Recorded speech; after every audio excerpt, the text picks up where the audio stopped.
The January wind cut through the Sierra Nevada foothills like a butcher's knife. And when Connor Malone first saw the woman stumbling through the snowdrifts outside Marysville, California, he thought she was a ghost come to haunt him for all the things he had done wrong in his 26 years of living.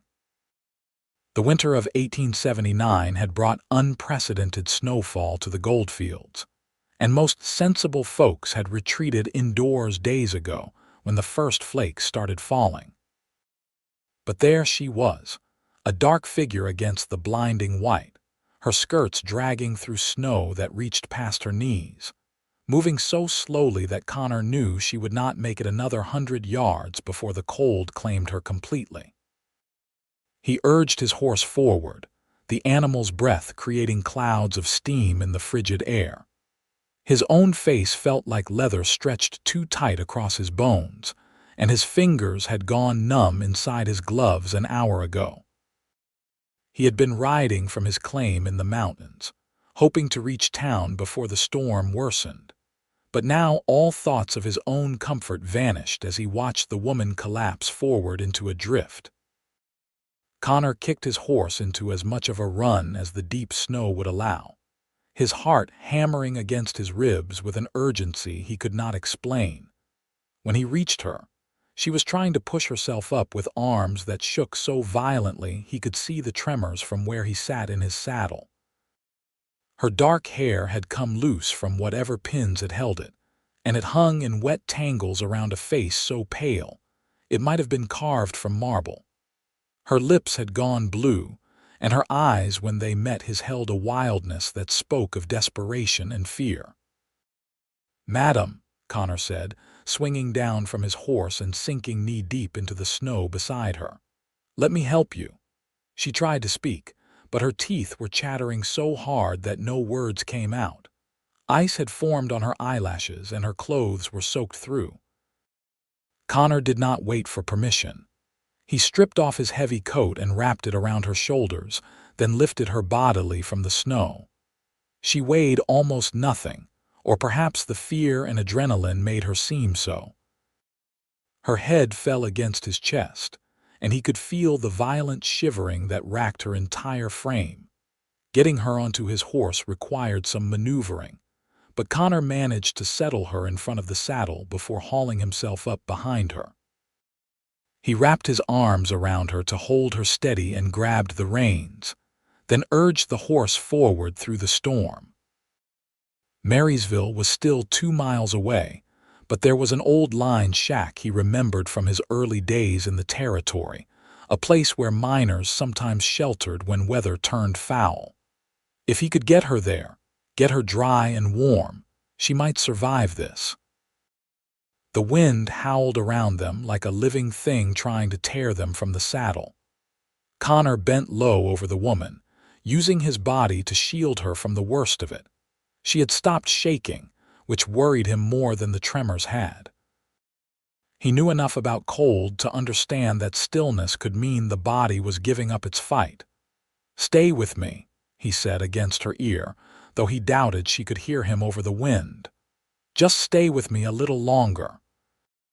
The line shack appeared through the swirling white like an answer to a prayer Connor had not realized he was saying. It was barely more than 4 walls and a roof, chinked logs with a single window and a door that hung crooked on its hinges. But it had a stone fireplace and a pile of wood stacked in the corner, left there by whatever prospector had last used the place. Connor pulled the horse right up to the door and slid down, then carefully lowered the woman into his arms. Inside, the shack smelled of old smoke and mice, but it was out of the wind. Connor kicked the door shut behind them and carried the woman to the single bunk built against the far wall. He laid her down gently, then set about building a fire with hands that fumbled and shook. It took 3 tries to get his match lit, but finally the kindling caught, and he fed it carefully until flames licked up around the larger pieces of wood. Only when the fire was going strong did Connor turn his attention back to the woman. Her eyes were closed and her breathing came shallow and fast. Her clothes were still soaked, and he knew that if he did not get her out of them, the wet fabric would continue stealing what little warmth her body could generate. It went against everything he had been taught about propriety, but propriety would not save her life. "Madam," he said, crouching beside the bunk, "I need to get you out of these wet things. Do you understand?" Her eyelids fluttered but did not open. Connor took that as the only consent he was going to get. He worked as quickly and clinically as he could, removing her sodden dress and petticoats, the layers of undergarments that clung to her skin. He kept his eyes averted as much as possible, focusing on the task rather than the woman herself. When she was down to just her chemise, which was damp but not soaked through, he wrapped her in both of the wool blankets he found folded at the foot of the bunk, then added his own bedroll on top of that. Her clothes he hung on nails driven into the wall near the fireplace, spreading them out so they would dry. Then he saw to his horse, bringing the animal into the small lean-to attached to the side of the shack, where it would be sheltered from the wind. He rubbed the horse down as best he could, and gave it the last of the grain from his saddlebags. By the time Connor came back inside, the fire had warmed the small space considerably. He pulled the only chair in the place close to the bunk and sat down, studying the woman's face. She was young, he realized, probably not more than 22 or 23. Even pale and half frozen as she was, he could see that she was beautiful in a way that made his chest feel tight. Her features were delicate but strong, with high cheekbones and a determined chin. There was a small scar above her right eyebrow, barely visible, and her hands where they clutched the blankets were rough with work. "Who are you?" Connor asked the unconscious woman. "And what in God's name were you doing out in this storm?" She did not answer, of course, but as the warmth seeped into her, her shivering returned. Connor took that as a good sign. He heated water in his tin cup over the fire, then when it was warm but not hot, he lifted her head and held the cup to her lips. "Drink," he urged. "Just a little." Her eyes opened then, and he found himself looking into irises the color of spring violets. They were unfocused at first, confused, but then they sharpened with awareness and fear. She jerked away from him, and the water spilled across the blankets. "Easy," Connor said, setting the cup aside and raising his hands. "I am not going to hurt you. You were freezing in the snow. I brought you here to get you warm." She stared at him, her breath coming faster. Her gaze darted around the cabin, taking in the situation, and he saw the moment when she realized she was wearing almost nothing beneath the blankets. Color flooded her cheeks. "My clothes," she said, and her voice was hoarse, barely more than a whisper. "Drying," Connor said, nodding toward the fireplace. "They were soaked through. You would have died if I had not gotten you out of them." She looked at her dress hanging by the fire, then back at him. Some of the fear in her eyes faded, replaced by something that might have been resignation or exhaustion. She pulled the blankets tighter around herself and sat up slowly, wincing as she did. "Thank you," she said finally. "I thought I was going to die out there." "You nearly did," Connor said. "What were you doing out in this storm? Where were you trying to go?" Her jaw tightened and she looked away from him toward the fire. "Away," she said. "I was trying to get away." Connor waited, but she did not elaborate. He could see the tension in her shoulders, the way her hands gripped the blankets like they were the only solid thing in a world that had gone liquid and uncertain. Whatever she was running from had scared her enough to risk death by freezing. "My name is Connor Malone," he said, figuring that offering his own name might make her feel safer. "I have a claim up in the mountains. I was heading into Marysville when I saw you." She studied him for a long moment, those violet eyes taking in his face like she was trying to memorize it or perhaps determine if he could be trusted. Finally, she said, "Violet Parker. I was working at the hotel in Marysville." Working at the hotel, Connor repeated. As what? Maid, Violet said. I clean rooms, wash linens, whatever needs doing. And you were running away from the hotel, her expression closed off, becoming as shuttered as the single window in the shack. I do not want to talk about it. Connor nodded slowly. He recognized the look of someone who had been hurt, who had learned that telling the truth often brought more pain than keeping silent. He had worn that expression himself often enough in his younger years. All right, he said. You do not have to tell me anything. But that storm is not going to let up tonight, maybe not for a day or two. We are stuck here until it passes. Violet glanced toward the door, then back at him. You are not going to. She trailed off, but Connor understood what she was asking. No, he said firmly. I am not going to hurt you or force myself on you or any other damned thing like that. You have my word, and I do not give my word lightly. Some of the tension eased from her shoulders, though she still watched him warily. Connor stood and moved to his saddlebags, pulling out the provisions he had packed for the journey. It was not much, just some jerky, hardtack, and a small sack of coffee beans. He set about making coffee while Violet watched from the bunk. When did you last eat? He asked. Yesterday morning, Violet admitted. Connor divided the jerky and hardtack into 2 portions and brought hers to her. She took it with a quiet thank you and ate like someone who was used to being hungry, making each bite last, chewing thoroughly. It made Connor's heart ache in a way he did not quite understand. They ate in silence, and Connor poured them both coffee when it was ready. The shack grew warmer as the fire built up heat in the stones of the fireplace. Outside, the wind continued to howl, and snow piled up against the door. Connor knew they were lucky to have found shelter. He had heard stories of miners who froze to death just yards from safety, unable to find their way in whiteout conditions. How long have you been in Marysville? Connor asked when they had finished eating. 6 months, Violet said. I came out from Ohio after my father died. He left debts and the bank took everything. I heard there was work out west, so I used the last of my money for a train ticket. No other family. My mother died when I was young. I had a brother, but he died at Gettysburg. She said it matter-of-factly, but Connor heard the grief underneath the words. 15 years was not long enough to erase that kind of loss. I am sorry, Connor said, and meant it. Violet shrugged. It was a long time ago. I barely remember him, really. He was so much older than me.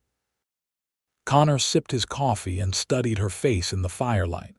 She had stopped shivering finally, and some color had returned to her cheeks. Her dark hair was starting to dry, curling slightly around her face.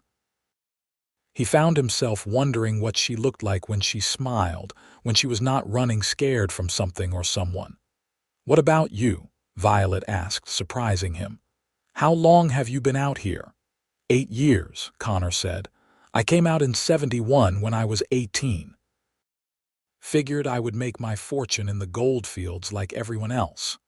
Did you? Connor laughed, but there was no humor in it. No. I have pulled enough gold from my claim to keep me fed and sheltered, but I am not going to be a rich man. Most of the easy gold is gone, and what is left takes more work than it is worth. Then why stay? It was a fair question, and Connor had to think about his answer. Because I like it out here, he said finally. It is hard work, but it is honest. No one cares who you were before you came west, what mistakes you made. You are judged by what you do now, not what you did then. Violet nodded slowly, like she understood exactly what he meant. The hotel owner, she said quietly. Mr. Hendricks. He told me that when he hired me. That out here a person could start fresh. But, Connor prompted, because there was definitely a but in her voice. But some men think that a woman alone, with no family, with nothing, is easy prey. Violet's hands tightened on her coffee cup. He started making suggestions a few weeks ago. Little things at first. brushing against me in the hallways, commenting on my appearance.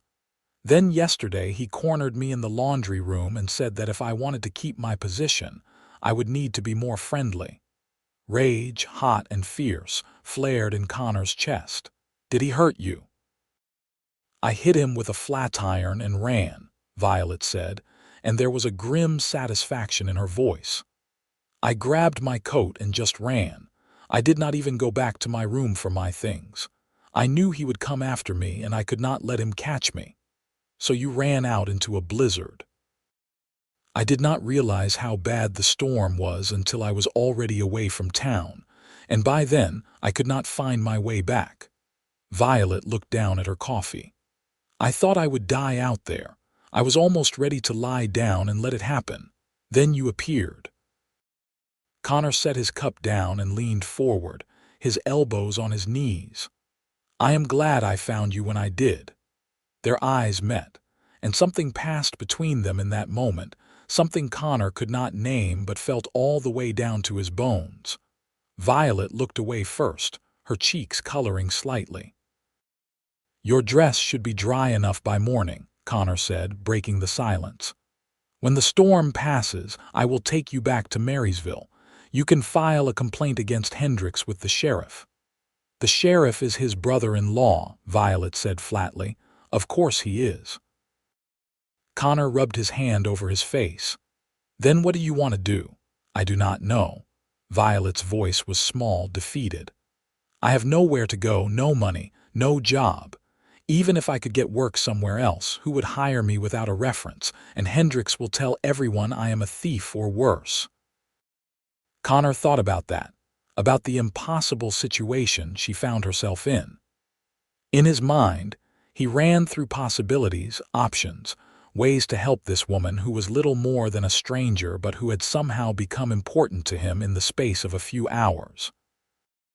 You could marry me, he heard himself say. Violet's head snapped up, her eyes wide with shock. What? Connor was a little shocked himself, but now that he had said it, the idea took root in his mind. Marry me, he repeated.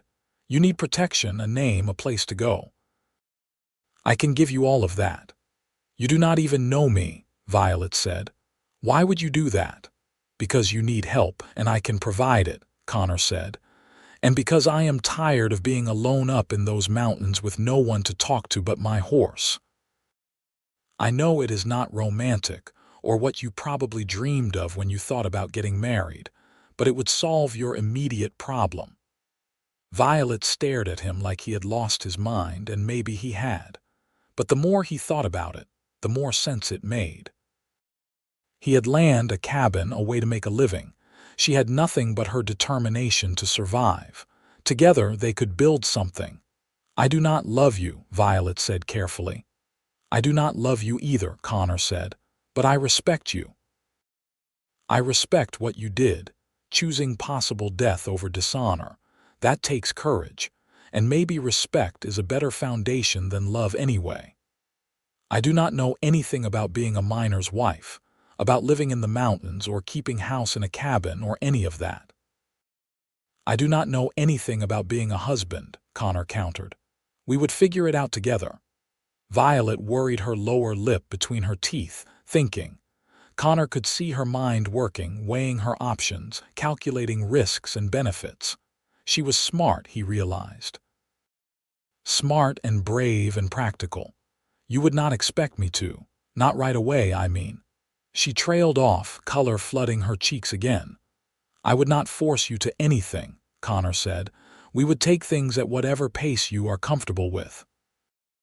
If that means separate bedrolls for a while or forever, that is your choice. Why are you doing this? Violet asked. Really? Connor thought about how to answer that. The truth was complicated, layered with loneliness and a desire for connection that he had been ignoring for years. But there was also something about Violet herself, about the strength he saw in her, the determination not to give up even when everything seemed hopeless. Because when I saw you out there in the snow, he said slowly, when I thought you might die before I could reach you, something in my chest felt like it was tearing apart. I do not know you, that is true. But I know I do not want to live in a world where you are not in it. Maybe that is not love, but it is something, and it is more than a lot of married couples start with. Violet's eyes glistened and she blinked rapidly. That is the most honest thing anyone has ever said to me. So, Connor held his breath. What do you say? I say yes, Violet whispered. I will marry you, Connor Malone. Relief and something that felt dangerously like joy flooded through Connor. He smiled and Violet smiled back, hesitant but real. It transformed her face, made her even more beautiful, and Connor felt his heart do something complicated in his chest. We will do it right, he said. As soon as the storm passes and we can get to town, we will find a preacher. I will get you a ring, and we will stand up in front of God and whoever else wants to witness, and I will promise to take care of you for the rest of my life. And I will promise to be a good wife, Violet said. I do not know exactly what that means yet, but I will learn. They talked late into the night, sharing stories about their lives, their hopes, their fears. Connor learned that Violet loved to read but had not owned a book since leaving Ohio. That she missed the green hills of her childhood but loved the wildness of California. That she was terrified of spiders but had once chased off a rattlesnake with a broom handle. Violet learned that Connor had left Kentucky because his father was a drunk who beat him and his mother until Connor got big enough to fight back. That he had always wanted to learn to play the harmonica but had never had the money to buy one. That he hated beans but ate them anyway because they were cheap and filling. As the fire burned low, Connor built it back up and arranged his bedroll on the floor near the door while Violet remained in the bunk. Before he lay down, he checked the window and saw nothing but white. The storm showed no signs of letting up. Connor, Violet said from the darkness of the bunk. Yes, thank you for everything. You do not have to thank me. I do, though. You saved my life today. I will not forget that. Connor settled into his bedroll, staring up at the dark ceiling. You are going to be my wife. You do not have to thank me for taking care of you. That is just what I am supposed to do. He heard Violet shift in the bunk. Good night, Connor. Good night, Violet. Connor lay awake for a long time, listening to the wind and the soft sound of Violet's breathing. He thought about the strange turn his life had taken in the space of a single day. This morning he had been alone, resigned to a solitary existence in the mountains. Now he was engaged to be married to a woman he had known for less than 12 hours. It was crazy, impulsive, and possibly the best decision he had ever made. The storm lasted 2 more days. During that time, Connor and Violet existed in their own small world, cut off from everything outside the thin walls of the lined shack. They talked more, learning the small details of each other's lives. Connor taught Violet how to play poker using pebbles as chips. Violet told him stories from the books she had read, acting out the parts with dramatic gestures that made him laugh. On the 3rd morning, Connor woke to silence. The wind had stopped. He got up and opened the door to find that the storm had passed, leaving behind a world transformed by snow. Drifts reached halfway up the shack's walls, and the trees drooped under their white burden. The sky was clear and painfully blue, and the sun reflecting off the snow was so bright it hurt to look at. It is over, Violet said, coming to stand beside him. She had dressed in her now dry clothes, and Connor tried not to think about how he had preferred her wrapped in blankets. We can head to town, Connor said. It will be slow going, but we should be able to make it by afternoon. They packed up what little they had and set out, Connor on his horse with Violet seated in front of him just as she had been when he found her. The journey was difficult, the horse struggling through the deep snow, but they made steady progress. By the time the sun had reached its zenith, they could see the smoke from Marysville's chimneys rising into the cold air. The town was half buried in snow, with paths shoveled between buildings and a general air of people recovering from disaster. Connor guided his horse to the small white church at the edge of town and helped Violet down. "Wait here," he said. "I am going to see if the preacher is available." Reverend Thomas was a thin man with kind eyes and a gentle manner. When Connor explained what he needed, the Reverend's eyebrows rose. "You want to be married? Right now?" "Yes, sir, as soon as possible. Son, marriage is a sacred commitment. It is not something to rush into." "I understand that, Reverend, but we have thought about this carefully and we are both certain." The Reverend studied Connor's face, then nodded slowly. "All right, let me get my wife to serve as a witness. You will need another witness as well." Connor found a man shoveling snow from the boardwalk outside the general store and offered him $2 to come witness a wedding. The man agreed readily enough, probably thinking Connor and Violet were simply an eager young couple. The ceremony was brief and simple. Connor stood beside Violet in the small church. Their hands joined and repeated the vows the Reverend read. Violet's voice was steady as she promised to love and honor him, and Connor meant every word of his own promises. When the Reverend pronounced them husband and wife, Connor bent and kissed Violet's cheek gently, not wanting to presume more. They signed the marriage certificate, and Connor paid the Reverend. Then they walked together to the general store, where Connor used the last of his gold dust to buy Violet a simple gold band. It was not fancy, just a thin circle of metal, but Violet looked at it like it was the most precious thing she had ever seen. "I will get you a better one someday," Connor promised as he slipped it onto her finger.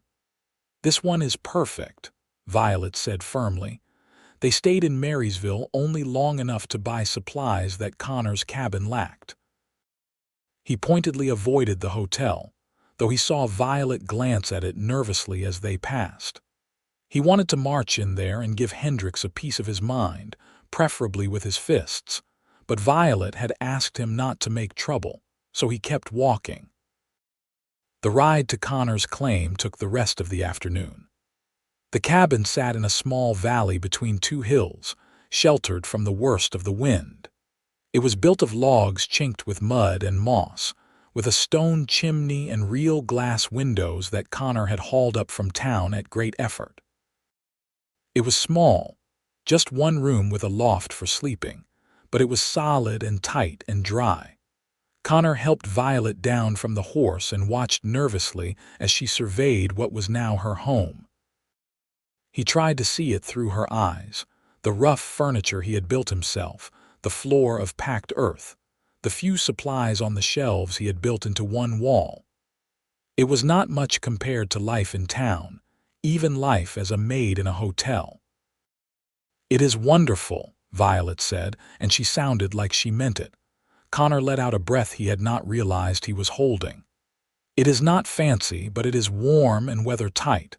The creek is just down the hill, so we have good water. There is a root cellar dug into the hillside to keep things cool. The privy is behind that stand of pines." He showed her around, pointing out where he kept various supplies, how the stove worked, where he stored his mining equipment. Violet asked questions and listened carefully to his answers, and Connor was struck again by how intelligent she was, how quickly she understood things. That first night, Connor insisted Violet take the loft, which had a real mattress stuffed with pine needles and covered with wool blankets. He made himself a bedroll by the stove, claiming he preferred it down there where he could tend the fire through the night. It was not entirely a lie, but it also gave Violet the privacy and space he knew she needed. They settled into a routine over the following weeks. Connor worked his claim during the day, panning for gold in the icy creek water or digging into the hillside following a promising vein of quartz. Violet learned to manage the cabin, cooking meals, mending clothes, keeping the place clean and organized. She was not naturally skilled at domestic work, but she was determined and learned quickly. In the evenings, they would sit by the fire and talk. Sometimes Connor would read aloud from the Bible, the only book he owned, just so Violet could hear stories again. Other times they would play cards or simply sit in comfortable silence, each occupied with their own tasks. Connor found himself looking forward to these evenings more than anything else in his day, the quiet companionship of having someone to share his life with. As winter slowly gave way to early spring, something began to change between them. Connor caught himself watching Violet more often, noticing the way she tucked her hair behind her ear when she was concentrating, the sound of her laughter when he said something amusing, the grace of her hands as she worked. Violet too seemed more comfortable, touching his arm casually when she spoke to him, smiling more readily, sitting closer to him by the fire. One evening in March, Connor came back to the cabin to find Violet had made a special dinner, using some of the precious supplies they had been hoarding. She had even picked some of the early wildflowers that were beginning to bloom in the sheltered spots around the cabin and put them in a jar on the table. "What is the occasion?" Connor asked, hanging up his coat. Violet turned from the stove, and her cheeks were flushed from the heat. "We have been married for 2 months today. I thought we should mark it somehow." Connor was touched that she had remembered, had thought it important enough to celebrate. "That is very kind of you." They ate dinner together, and Connor complimented the food perhaps more than was strictly necessary. Afterward, as they sat by the fire, Violet moved closer to him than usual. Connor's heart started beating faster, and he tried to keep his breathing steady. "Connor," Violet said softly, "I have been thinking." "About what?" "About us. About our marriage." She twisted the gold band on her finger, not looking at him. "When you asked me to marry you, you said we would take things at whatever pace I was comfortable with." "That is still true," Connor said quickly. "I have not changed my mind about that. I know, and I appreciate that, I do, but I think—" She took a deep breath. "I think I am ready for this to be a real marriage in all ways." Connor's breath caught. He turned to look at her, searching her face to make sure he understood correctly. "Violet, you do not have to do anything you are not ready for. I am content with how things are." "But I am not," Violet said, finally meeting his eyes. "Connor, somewhere in the last 2 months, I stopped thinking of you as the man who saved me. I started thinking of you as my husband. As the person I want to spend my life with, I think." She paused, and her voice dropped to barely more than a whisper. "I think I might be falling in love with you." Joy, pure and overwhelming, flooded through Connor.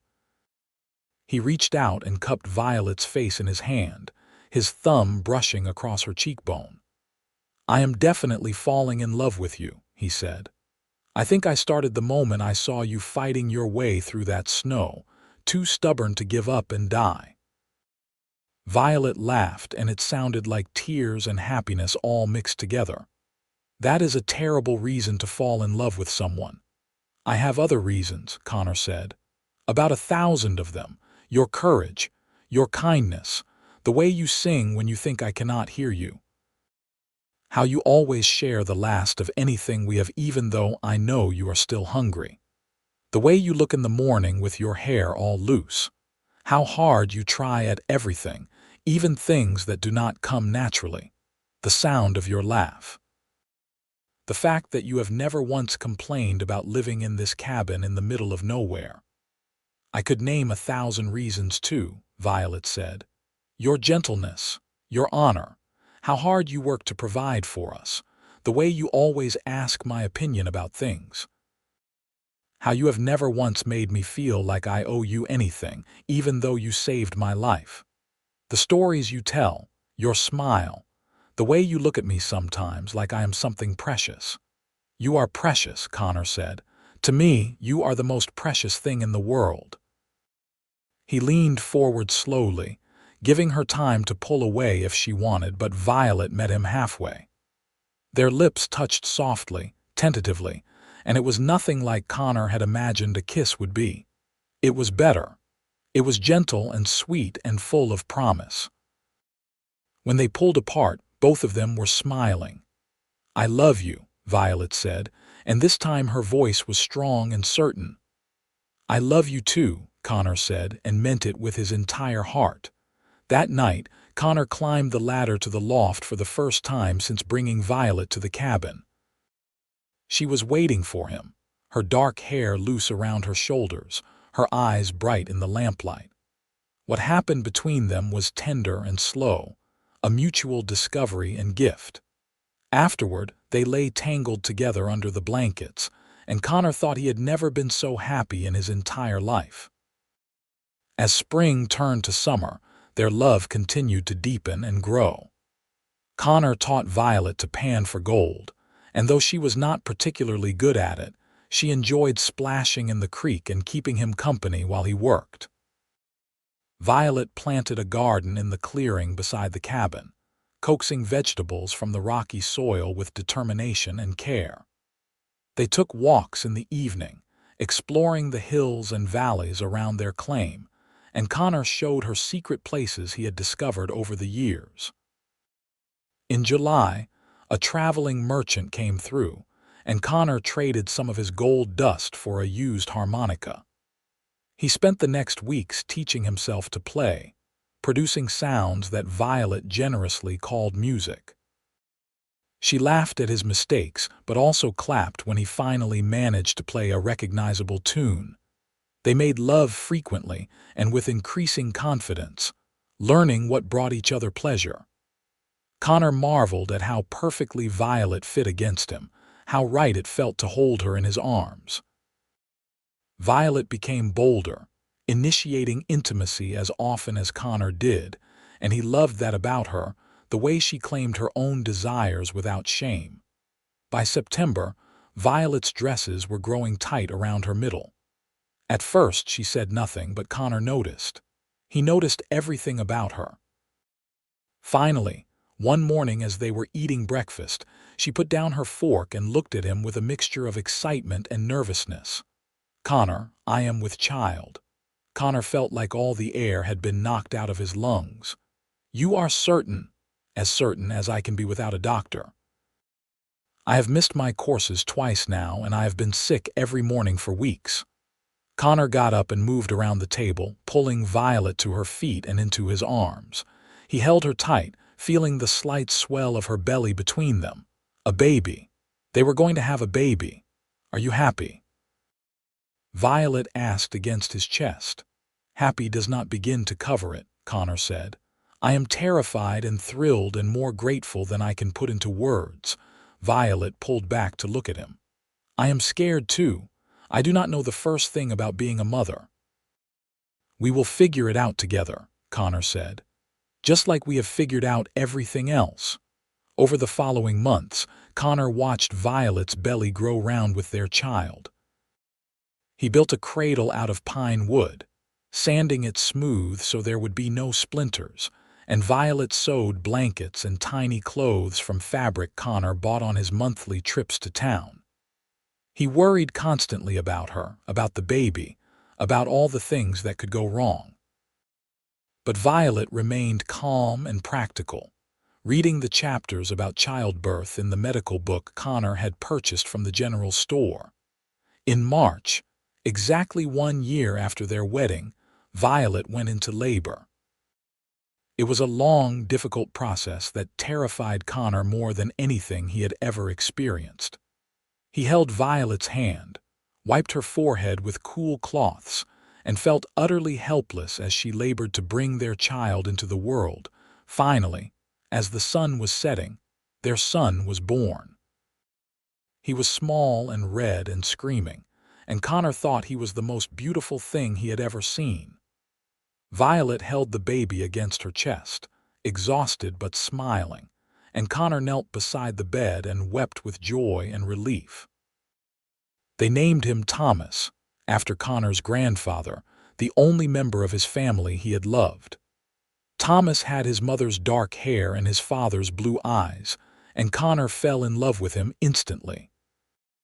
Fatherhood was harder than Connor had anticipated, the sleepless nights and constant worry, but it was also more rewarding.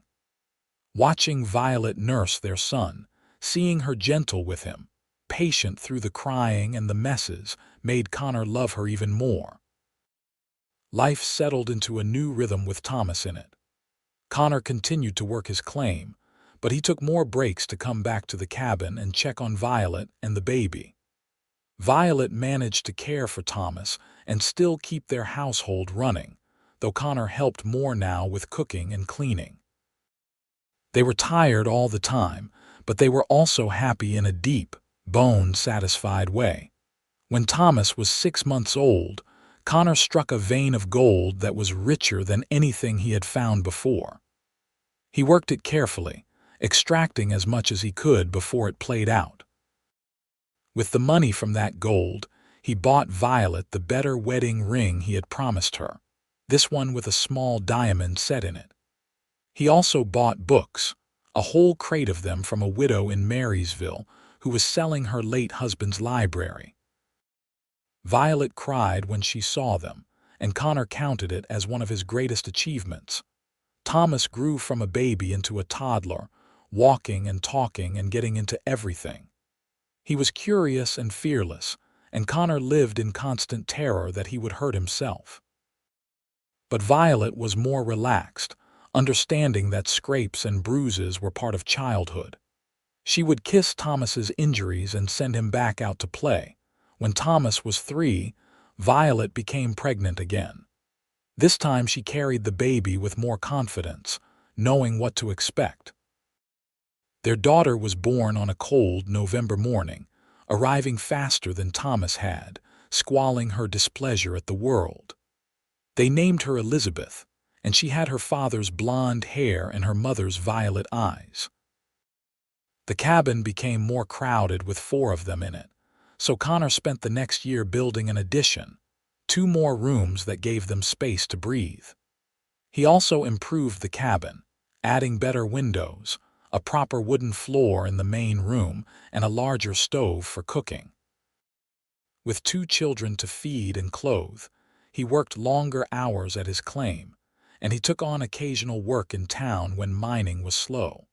Life was not easy. There were hard winters when food ran low and they worried about having enough firewood. There were illnesses that terrified them, fevers that raged through one child or the other while Connor and Violet took turns sitting up through the night with cool compresses. There were arguments too, because no marriage is perfect no matter how much love exists between 2 people. But they always worked through their disagreements, always came back to the foundation of respect and affection they had built from that first day. Thomas grew into a serious, thoughtful boy who loved to read and ask questions. Elizabeth was all energy and mischief, fearless and charming. Connor loved them both fiercely, and he loved watching Violet with them, the patience she showed, the way she taught them to be kind and honest and brave. When Thomas was 7 and Elizabeth 4, Violet told Connor she was pregnant again. He was both delighted and concerned, because carrying children was hard on her body and they were not getting any younger. But Violet was happy about it, so Connor put his worries aside. Their second son, James, was born in the spring with lungs that announced his arrival to half the territory. He was bigger than the other 2 had been, and he had red hair that neither Connor nor Violet could account for, until Violet remembered her grandmother had been Irish with bright copper curls. James was a happy baby who rarely cried and slept well, and Connor and Violet felt blessed by their easy 3rd child. The years passed in a blur of children growing, seasons changing, the slow accumulation of a life built together. Connor's claim continued to produce enough gold to keep them fed and clothed, though they would never be wealthy. But they had enough, and more importantly, they had each other. Thomas became interested in mining and would go out with Connor to learn the trade. Elizabeth announced she wanted to be a teacher, and convinced Violet to teach her more advanced lessons than the simple reading and writing her parents had taught all the children. James followed his older siblings around adoringly, trying to do everything they did. On their 10th anniversary, Connor took Violet into Marysville and treated her to dinner at the restaurant, not the hotel where she had worked, which had burned down 3 years earlier. Hendrix had died in the fire, and though Connor did not rejoice in any person's death, he could not say he was sorry. They ate steak and potatoes and pie, and Violet wore the blue dress Connor had bought her for special occasions, and they talked and laughed like they were courting again. "Do you ever regret it?" Connor asked as they walked back to where he had left the wagon. "Marrying a stranger, coming out to live in the middle of nowhere, having such a hard life." Violet stopped and looked up at him in the moonlight. They were older now, both of them showing the marks of their years and their hard work. Violet's dark hair had strands of silver in it, and lines had formed around her eyes and mouth. Connor's hands were permanently roughened from mining, and he had a scar on his cheek from a mining accident 2 years earlier. But when Violet looked at him, Connor still saw the love in her eyes that had been there that first year. "Not for a single moment," Violet said firmly. "You gave me a life, Connor, a real life with purpose and meaning and love. You gave me children and a home and yourself. How could I regret any of that, even though I could not give you an easy life? Even though you have had to work so hard and do without so many things." "Easy is overrated," Violet said. "I have had a real life with a good man who loves me. That is worth more than all the ease in the world." Connor pulled her close and kissed her there in the street, not caring who might see. "I love you, Violet Malone. I have loved you since that day I found you in the snow, and I will love you until the day I die." "And I love you," Violet said. "You offered me your hand when I needed it most, and I took your name. It was the best decision I ever made." They had 2 more children over the following years, another daughter they named Sarah, and a son they called David. The cabin Connor had built kept expanding to accommodate their growing family, becoming more of a small house with rooms branching off in different directions. It was not fancy, but it was filled with love and laughter and the chaos of children. As the children grew older and more independent, Connor and Violet found themselves with more time together. They would sit on the porch Connor had built in the evenings, watching the sunset and talking about their day. Sometimes they would take walks like they had when they were first married, just the 2 of them, holding hands and enjoying the peace. Thomas married a girl from Marysville when he was 22, and Connor helped him establish his own mining claim nearby. Elizabeth went away to San Francisco for 2 years of teacher's college, and when she came back, she started a school in Marysville and boarded in town during the week. James decided he wanted to be a carpenter and apprenticed with a builder in town. Sarah and David were still young, still at home, and Connor treasured the time he had left before they too would leave to start their own lives.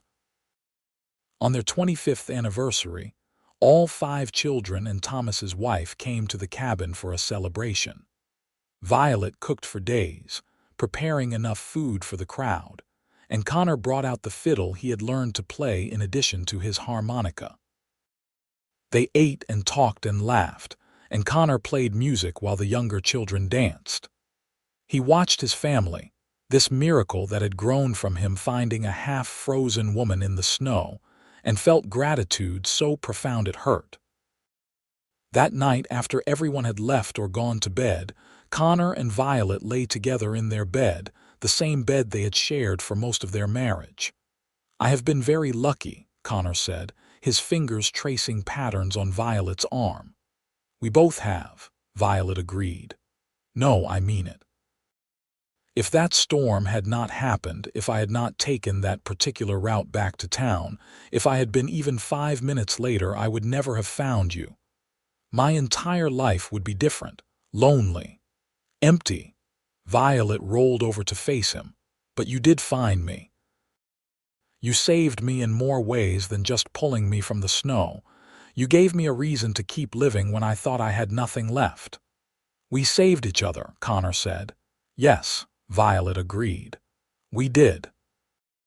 They kissed, sweet and familiar. Two people who knew each other better than they knew themselves. Then they held each other and drifted off to sleep, secure in the love they had built together over a quarter of a century.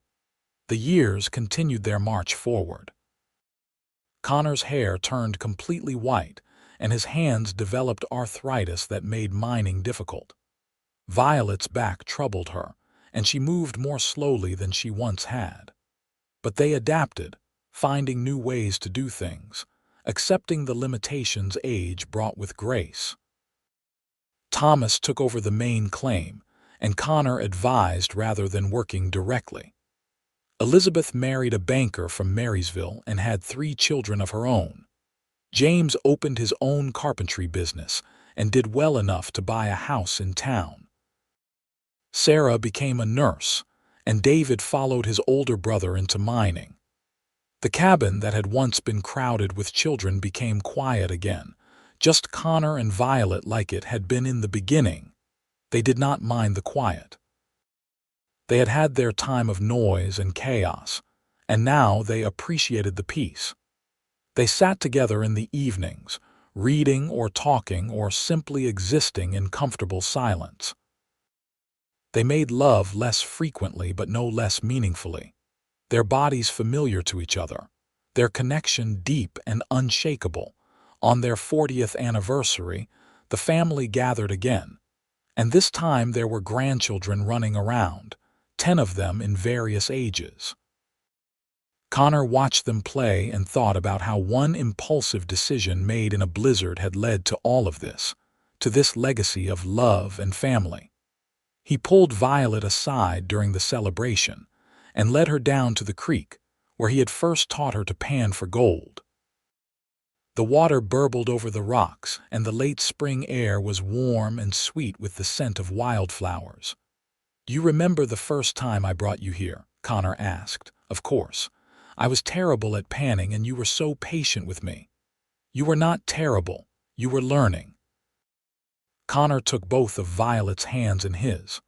"I want you to know that every day of the last 40 years has been a gift. Every moment with you has been precious. If I could go back and do it all again, I would not change a single thing."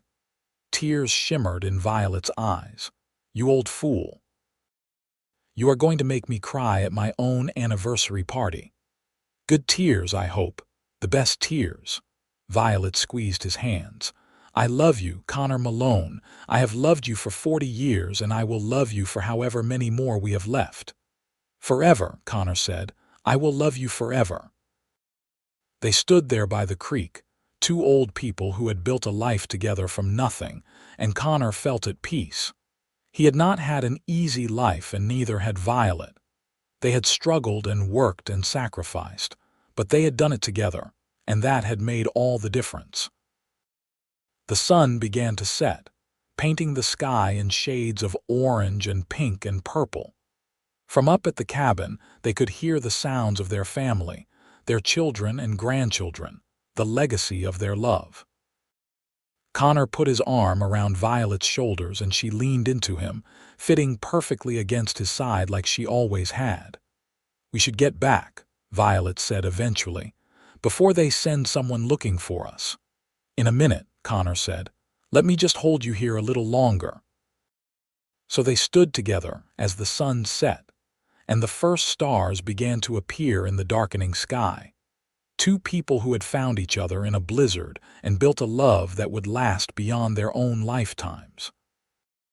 They had started with nothing but hope and determination, and they had created something beautiful. Finally, they walked back up the hill together toward the light and warmth of the cabin, toward the sound of their family.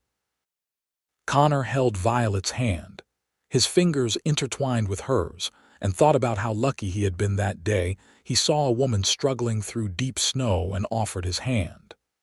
She had taken not just his hand but his name, his heart, his life, and given him hers in return. It was, Connor thought, the best trade he had ever made, the only trade that had ever really mattered. Everything else in his life, all the gold he had ever found, all the success he had ever achieved, paled in comparison to the woman walking beside him and the life they had built together.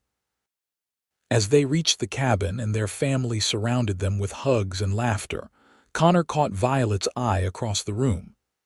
She smiled at him, that same smile that had captured his heart 40 years ago, and Connor smiled back.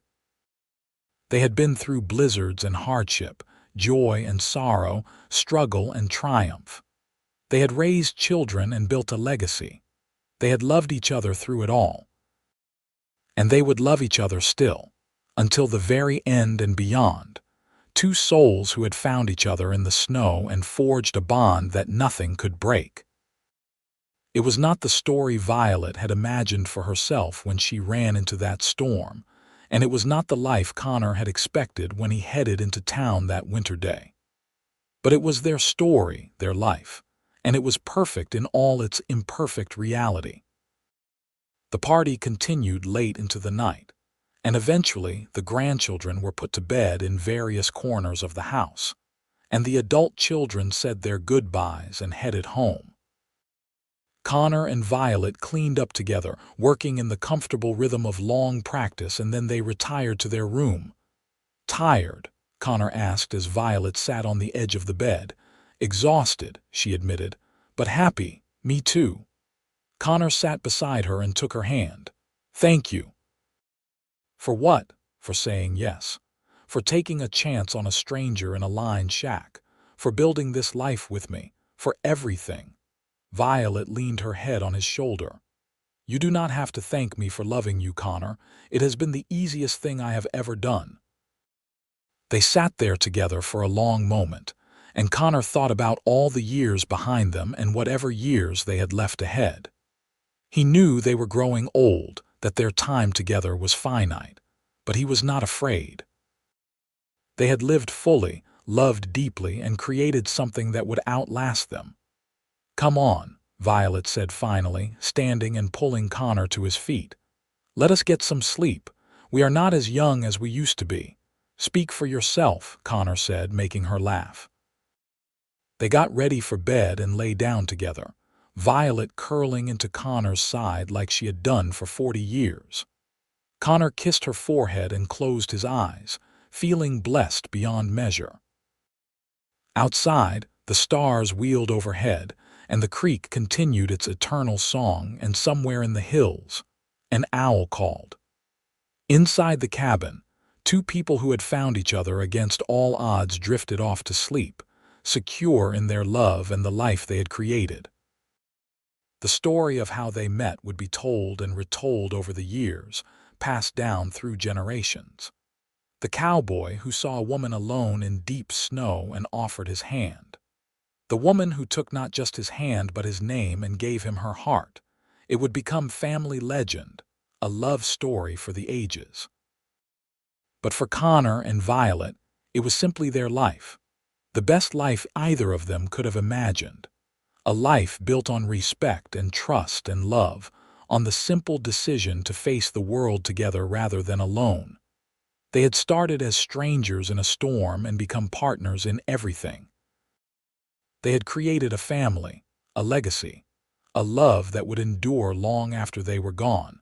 And on that 40th anniversary night, sleeping peacefully in each other's arms, they were content. They had found what so many people spend their entire lives searching for. They had found each other, and in finding each other, they had found home. The morning after the anniversary celebration, Connor woke to find Violet already up and making coffee. He watched her move around their kitchen, still graceful despite the years, and felt the same surge of love he had felt that first night in the lined shack. Some things, he thought, never changed. Some things only grew stronger with time. "Good morning," he said, and Violet turned to smile at him. "Good morning, husband. Good morning, wife." It was a simple exchange, one they had repeated thousands of times over 40 years, but it held everything that mattered: recognition, affection, belonging, love. They drank their coffee together as the sun rose over the hills, starting another day of the life they had built together. Another day of their great love story, the one that had started in a blizzard and would continue until their very last breath. Another day of being together, which was all either of them had ever really wanted, and it was enough. More than enough. It was everything.